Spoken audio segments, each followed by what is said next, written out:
In terms of this pro-intersectionality conference, I've said that I'm going to come as a student and not as a teacher or a lecturer, because I see myself as rather peripheral in terms of this issue, in the sense that intersectionality means, at least for me, that other voices should prevail.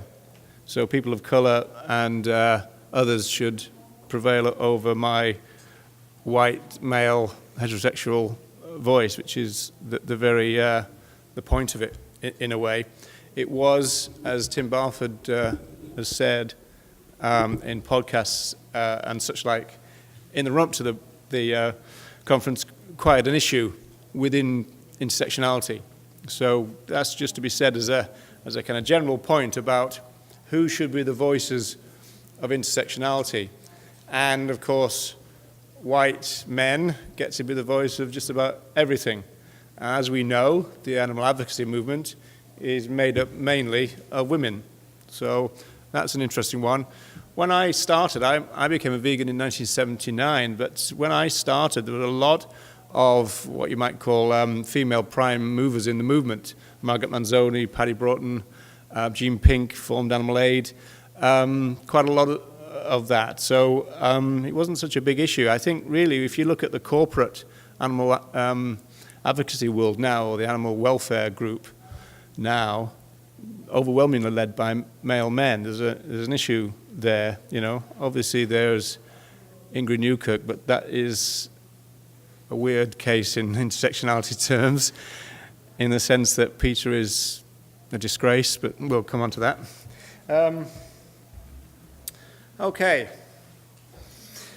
So my learning about intersectionality and the reason I'm here really, I suppose, is the fact that I've always been into this idea of the overlapping, intersecting, intertwined oppressions. And my first experience of that, I guess, was when I was teaching feminism at a basic sociological level to largely Asian students, which was quite interesting. The Japanese female students really got into feminism and really loved it. The Japanese men were threatened by it, as you might imagine. And then when the Chinese students came, that gender division was marked even more. A lot of the female students were really into feminism, and a lot of the guys, because we were getting some elite people, as it were, from China at first in terms of students. Some of the guys were well threatened by feminism, so that was quite an interesting thing. But what we would do when we talked about feminism, we would talk about liberals and Marxists and radicals, separatists sometimes, and then, of course, we would talk about the rise of the black feminists, who had a problem with the way that feminism was being expressed and articulated within the white community.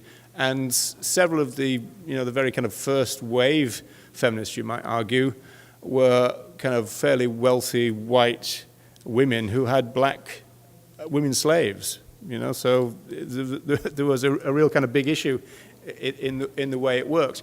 And then it was realized that these, Aph Ko puts it well, rather than issues that affected people on an intersectional level being added up together, it was more than that. So Aph Ko talks about it's wrong to layer them. And so it's expressed this way. Say, for example, someone is a person of colour, someone is black, someone is in poverty, and someone is female. All of those are intersectional issues. But it's not that they are plus each other. It's not black plus poverty plus female. It's times, because they amplify each other. And this is a point that Patrice Jones makes in that video there. If you go onto YouTube and put that title in YouTube, you'll get Patrice Jones talking about that. One of the great things, just so I can kind of make a movement point, I'm critical of this movement going after the mainstream, because the mainstream is where all the sexists and racists are, and it's the mainstream that, you know, the Peters and all that want to try and get to. But what Patrice Jones says right at the end of this film, and it's about 18 minutes long, not too long, is that we assume that the mainstream means the most, the majority, whereas if you look at the conglomeration, as it were, of all the oppressed people, they are numerically the most, you know. And there is something wrong about a movement for justice that goes after the mainstream who have a very poor understanding of justice. Whereas by going after those people, we alienate those people we should be making alliances with, other justice movements, other radicals, other progressives, whatever kind of phrase you want to use. There is a kind of fundamental tactical problem within this movement there, that we go for the wrong people all the time. You know, it's really odd that we would do it, you know. Okay, so here are some ideas which express kind of intersectional principles.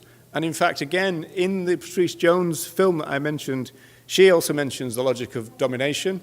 And so this is Val Plumwood. And this concept you can trace back into the 1950s, in fact. So intersectionality itself is not, you know, a new idea. It is based on other things. And Kimberly Crenshaw, who coined the phrase, because it's been a little bit controversial within the animal rights movement. It's been, you know, it's got a lot of debate in academic terms. But Crenshaw did say that she expected it to be used wider and in elsewhere than how she used it, which is a specific kind of black feminist legal kind of framework where she was coming from. She expected it to be used elsewhere. So there is some talk about whether intersectionality is being appropriated by an event such as this. But I think that's probably wrong. All ideas evolve, you know. It's why we get neo-Marxism and all the rest of it. So, you know, there's that. So entanglements of oppression and liberation, you may recognize that phrase as the work of David Nybert. And the book that comes from is a book which is called Animal Rights, Human Rights, and then Entanglements of Oppression and Liberation. It's a very good book. I highly recommend it. All the work of David Nybert I recommend. And if you go to my website, which is called, I can't remember the name, Human Relations with Other Sentient Beings, on Human Relations with Other Sentient Beings, you can hear a recent speech that Nybert talked about. He basically talks about the entanglements, and he's one of those people who argue that we can't get veganism at the same time as having capitalism, which is quite an interesting, again, another kind of attack on the mainstream, if you like. Alliance politics and total liberation. These ideas come from Steve Best. And alliance politics is an interesting one because Best argues that whether we like it or not, we are a left-wing movement, which is a very controversial thing to say within the animal rights movement, because if you look at the demographics of the animal advocacy movement, it tends to be quite bourgeois, quite middle class, and quite white. And so there's a lot of pushback. If you say this is a left-wing movement, what he's actually saying is our values are left-wing. They're not right-wing, you know. And so he thinks, and I agree with this, and also Bob Torres, would argue that if we are seeking alliances with other oppressed groups or other groups that are representing oppressed groups, then we should be looking at the left. And again, those are the very people who are alienated by our movement. They think we're shallow. They think we don't make sense. They think that we are sexist and racist. We've got fascists in the movement. All of this is true. You know, we are a social justice movement. There is no place for racists and fascists and sexists, but they're everywhere in this movement. And I'll tell you what, those people speaking elsewhere here in this conference, those people of color, those black people, black vegans rock and all that, eventually they're going to want us as white allies to stand shoulder to shoulder with them against the racists in the movement. And we're then going to have to make a choice because we tolerate them at the moment. We tolerate all kinds of stuff at the moment. Total liberation, another kind of idea about, you know, the intertwined ideas. And then we are each other is actually an anarchist idea, and it comes from someone called Xavi Phoenix. I posted some podcasts by Xavi recently, and They went under a different name in those days, but you can, again, if you look at my website, you can have a look at that. And their challenge is a challenge to alliance politics, because alliance politics essentially says that we are all in these different boxes, anti-capitalist movement, the feminists, the vegans, and this kind of stuff, and we make alliances, yeah? Whereas they're arguing that they don't have to make alliances with the feminist movement because they are a feminist. They don't have to make alliances with the anti-capitalist movement because they are anti-capitalist. And so by the concept of we are each other, it's as though all our values kind of merge into one. And we'll come back to that because I'm going to show you a couple of pictures of some of the VIP posters and leaflets that we've done on this issue. So just really want to go through then our main intersectionality leaflet, which is based, well, certainly for me, it's based on my learning so far in terms of intersectionality, and it was written by Xavi. And the first principle, there's 6 of them, is be consistent. The idea of questioning all hierarchies. You know, and not just the ones that are convenient for us to do. It's important for us to take that on board, that we're looking at a wide idea. This is part and parcel of a bugbear of mine, which is the fact that we're talking about veganism, which is an expansive, radical justice movement. I know there's a lot of people in the movement who want to reduce it down to food, but veganism is not a diet, you know? It's not about health. It's not about just our relationships with other animals either. It never has been. Veganism is a big, radical, bold idea. It was formed in 1944 when the Second World War was going on, you know. Donald Watson, one of the co-founders, conscientious objector, saw veganism as part of the peace movement. Others, the early pioneers, saw veganism as part of the moral evolution of humanity. It's a big, radical idea, which has been, for business and other tactical reasons, neutered at the moment to make it more like a diet. We need to resist that and re-establish the wide, expansive, radical vision of veganism. Watson said that veganism was the greatest cause on earth. And I think that was an intersectional thing to say. I think he saw it as an overarching principle. You know, I think it was a very, very big idea. And we're losing that. And we've got to fight back and retain what was radical about veganism. Again, be consistent. If you can claim to stand for non-violence, make it an everyday choice.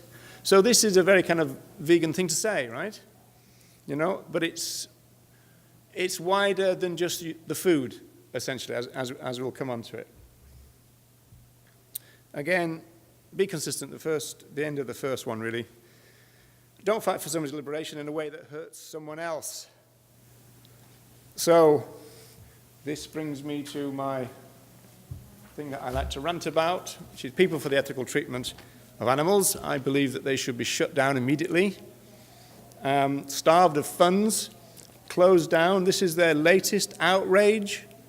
Grab a pussy, right? This is building on the Donald Trump stuff. PETA are a disgrace, and they should be thrown away. They are not part of a justice movement. They cannot be part of a justice movement. They don't fit. Okay, we should starve them of money. There's lots of justice activists in the world. You don't have to give $1 to these sexist, racist, horrible, ableist people and campaigns. Just don't need to do it. Number 2, be a respectful ally. So this brings us into the core of intersectionality. Don't always speak for other people. Don't ever speak for other people, really. The idea is to create a space that they can speak for themselves and to be heard. And to Tim Barford's credit and to Alan Lee's credit, this is the space that they've made in London right now. And that's a great thing, and they should be congratulated for it. It's been a painful journey for them, I think, at times. Been a bit of pushback. As I said, in this so-called justice movement of ours, there's been some pushback to bringing in these justice activists. You know, there's an issue. There's an issue. Now, this slide is not actually made for Gary Francione, but it could be, which is don't always know best and learn to listen. And that's what I'm trying to do, and that's why I value this conference, and I'm glad that every talk is being filmed so we can all catch up on the things that we missed and everything else. But don't always know best. We don't always know best. Be willing to learn.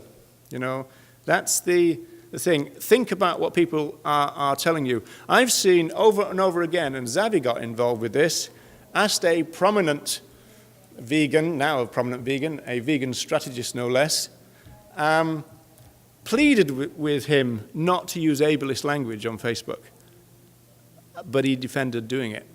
You know, we've got a problem.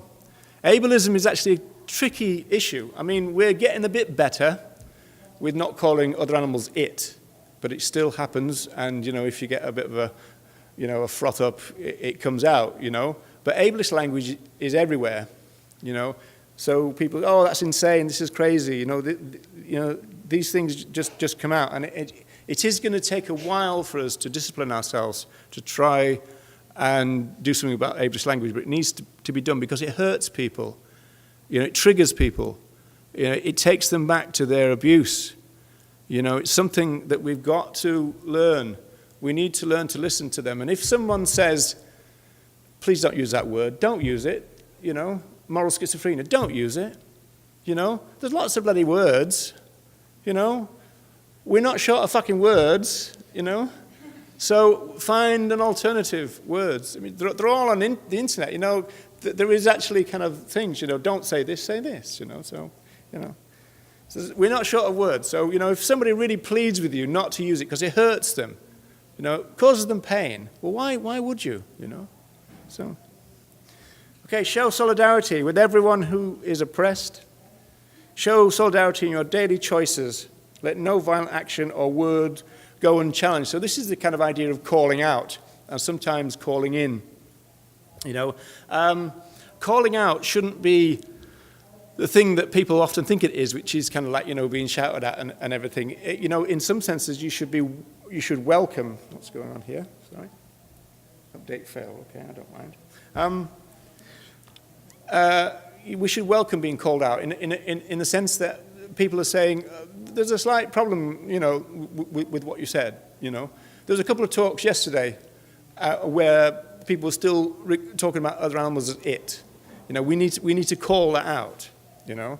And that's what it is. It's kind of saying there's a problem with that kind of language, you know, it oppresses. And, you know, we still say, you know, the cow that, and we should be saying the cow who, you know. We should change the language. We should learn again from the feminists about this idea of transforming, for example, history to his story, to make a political point.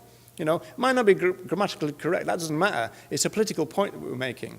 So, you know, we should be saying, not saying it, you know, he and she and all that. That's the thing. The bit pointed out, I don't know if you can see that. I don't even see if you can see the red. Okay, I've got some bits on my screen. I've got some bits here.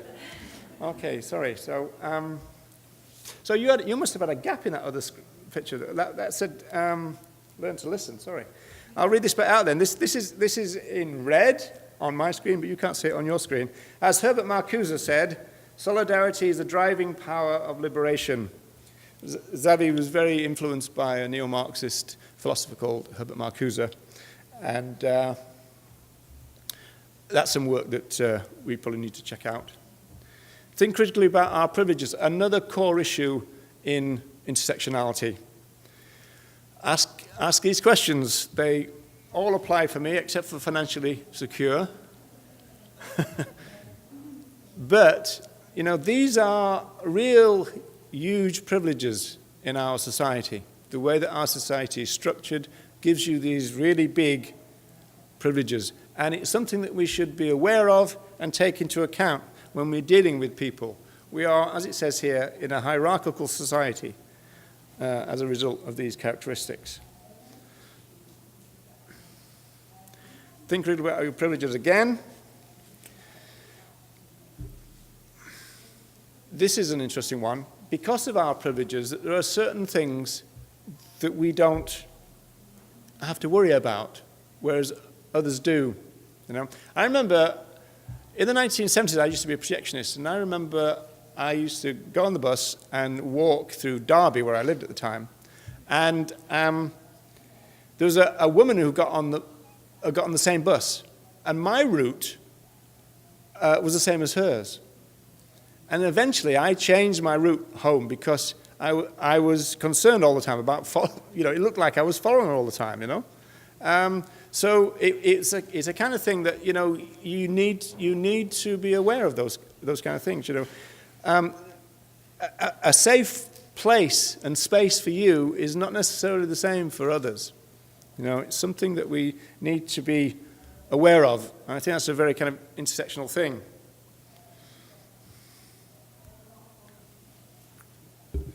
And this is the idea about the notion of, you know, just being, this is the kind of thing that Black Vegans Rock have been trying to articulate and express. You know, just because we're white, in a white system, as it were, this is a problem, makes us racist. People don't like this. It's kind of like, whoa, I'm not racist, you know. But that's not really what's kind of being said, really, saying that the system is racist. And this is like institutionalized stuff, structural points being made. But then we do obviously have consumer choices.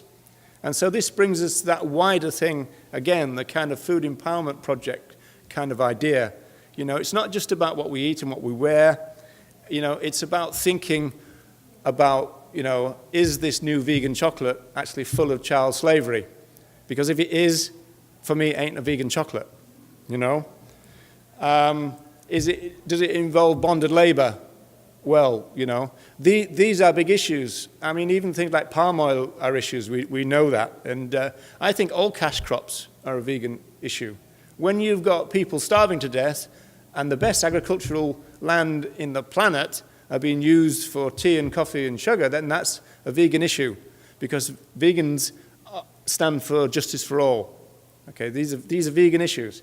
And the vegan community should be at the forefront of trying to do something about this. Now, there are some things that we all do this as vegan individuals. We do what we can. There are some structural things that we can't do, you know. I like to talk about, well, not like to talk about, but I talk about, in this sense, some of the harms that are caused by, what's that phrase now, eating vegan, okay? And one of the images that I talk about is there is a YouTube video of one of these kind of prairies in North America, and there's like 10 or 11 of these huge, massive combine harvesters coming along, all in a big wall. The other animals in those big fields have got no chance of surviving. You know, they're going to be killed as well, you know. Now, a vegan world would do that differently. It would probably be smaller, the farming would be smaller, more people back to land, but also we would think about things like fitting vehicles with sonic devices, or even employing people to try and clear the fields, you know, leaving some parts of the field intact for the other animals. These would be vegan principles, you know, because it wouldn't be all about profit, it'd be about justice. A vegan world would be different. So given the fact that veganism causes harm, the way to tackle that, ironically, if you like, is we need more vegans. And the reason for that is that we need socio-economic power. And once we get that, we can then start to affect the structural harms that we as individuals now can't do much about, or anything. So that's what we need to do. We need more ethical vegans in society, or as I call it, ethical vegans equals vegans, right? We need more of those. The more ethical vegans we get in society, the better, because they are the people motivated to bring about justice in the world, okay, across the board. And if we do take on board intersectionality, that's for everyone. Everyone will be liberated in this sense. Getting near the end now. Be aware of all forms of violence. Sexist jokes are violent. Ableist and racist attitudes are violent. Be aware of the violence in the language you use, the products you buy, your assumptions about others, your relationships with them. Power relations, When we are in relations with others, these are power relations, And Producer Jones talked about, well, sometimes we have it and sometimes they have it, which is all true. But, when we have it, then that creates great responsibility, and we should use it very wisely and in a way that doesn't cause harm, if possible. Kind of, if you like, this is one of the questions that came up in Brennan, is it okay if you're a privileged person to use your privilege, as it were, to aid liberation? And I said, well, obviously yes, but again, you'd have to do it very reflexively. You'd have to do it in a way that really, you think about it, This is like a movement part. Justice doesn't end or even really begin with putting money in a collection box, signing a petition, or attending one protest. I don't fully agree with this one, in the sense that if this is talking about passive vegans, I don't mind passive vegans. I know a lot of activists do. I don't mind passive vegans because I think they're kind of challenging the system every time they buy anything and every time they eat and everything. What I want passive vegans to do is stop giving money to already rich groups and give it to the grassroots who are starving and do a better job than the already rich groups. That's the thing that I want them to do. So it's not that they're passive and just give money and put a collection. It's where the money goes. I don't understand it. It's almost like there's two people begging on the street. One is rich and one is poor, and you give your money to the rich person. Why would you? That doesn't make any sense to me. The grassroots are the backbone of every social movement. And the grassroots, relatively speaking, are starving. The rich groups, just bring it in, All goes on wages. And worst of all, it goes on duplication. We waste thousands and thousands and thousands of pounds every year on duplication in this movement, All that money could go to the grassroots. And then this is getting to the end, as I said. I'll read it out again because of the thing that's in red.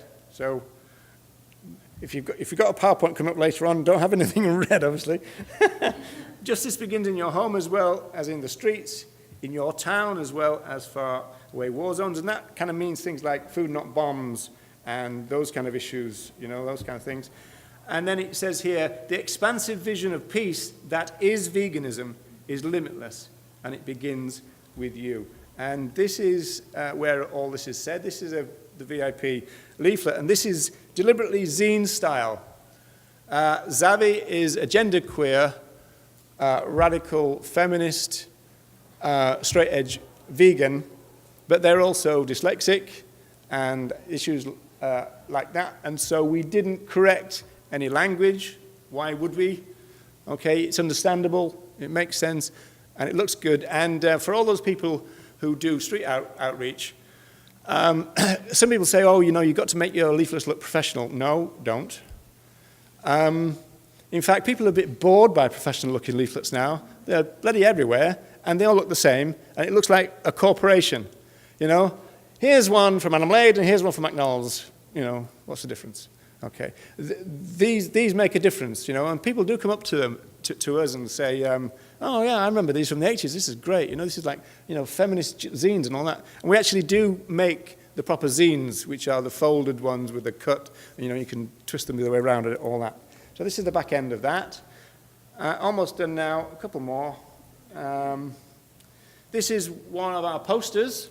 Okay, and so this is again trying to express intersectionality in the sense that we're talking about the interlinks and the commonalities of oppression. And this, again, by Xavi, we must fight for everyone or we will liberate no one. I think it is a real truism that we are not going to do it piece by piece, I don't think. I think we do need to do the hard work of making those alliances, or if you like, becoming each other, and we need to, progress from there. And then finally, I think this is the final one. This is bits I wanted to point out, just two little bits. I'm not going to read all this out. But it says at the top, again in red, intersectionality is not a movement. So this is what Xavi said in the podcast that I posted, that intersectionality is a revolutionary tool, a new way of examining oppressions that we face and are fighting against. Intersectionality is not a movement, it's a tool for examining our movement, a new way of understanding the privileges and oppressions we experience in our lives in a very complex and interconnected way. And then finally from me, this bottom part here, which might have some contentious lines, I'm not sure. But it says here, acknowledging that harmful actions cannot be vegan no matter who they hurt. We cannot have partial revolution, or revolution in stages, or revolution in isolated parts. To fight for the liberation of one oppressed peoples while taking part in the oppression of others makes liberation for anyone impossible. An intersectional understanding of veganism means an end to selective compassion and to indifference to suffering. It means everyone matters equally, and everyone's struggle for freedom is our struggle, i.e., and that doesn't actually say this, this is my little note at the end, i.e., we can be each other in that sense of understanding. Thanks a lot.